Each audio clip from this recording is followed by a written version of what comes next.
gassed his own people. He committed genocide against the Kurds at the end of the Iran-Iraq war. What really... Specifically, what I say in my book is that both Iraq and Iran used chemical weapons against each other. They were trying to kill each other.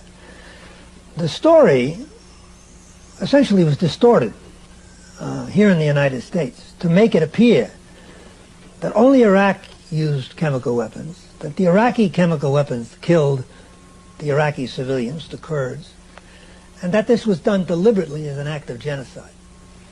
In fact, we know, or I know, because I was an intelligence officer at the time, that the actual incident was a battle in which the two sides were trying to capture the city of Halabja, and both used chemical weapons against each other, and the Kurds, who were caught in the middle, were killed.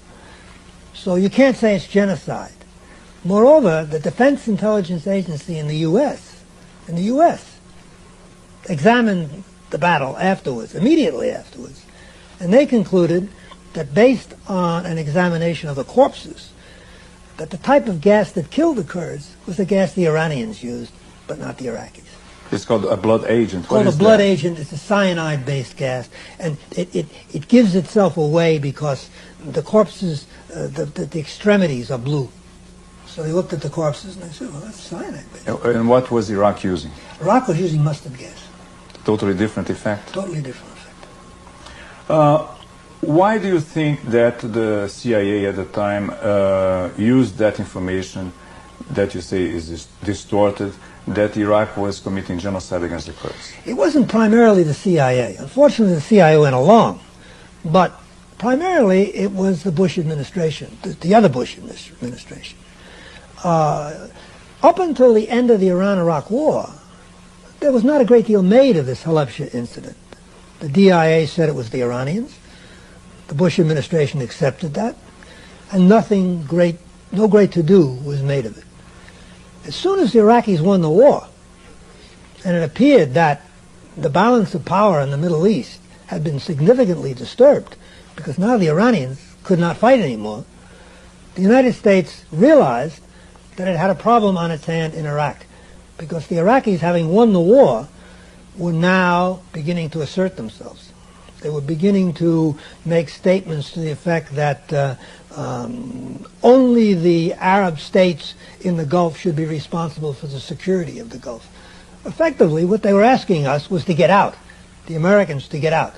So immediately, the administration shifted, and Iraq became the villain.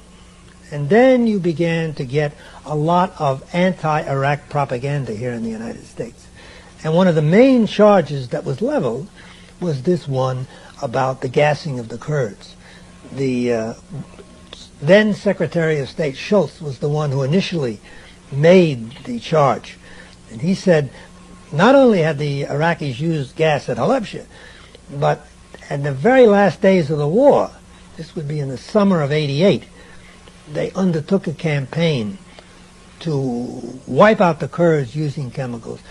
And they even went so far as to say 100,000 Kurds were killed, which was nonsense. You can't kill 100,000 people using chemical weapons in the kind of terrain you have in northern Iraq.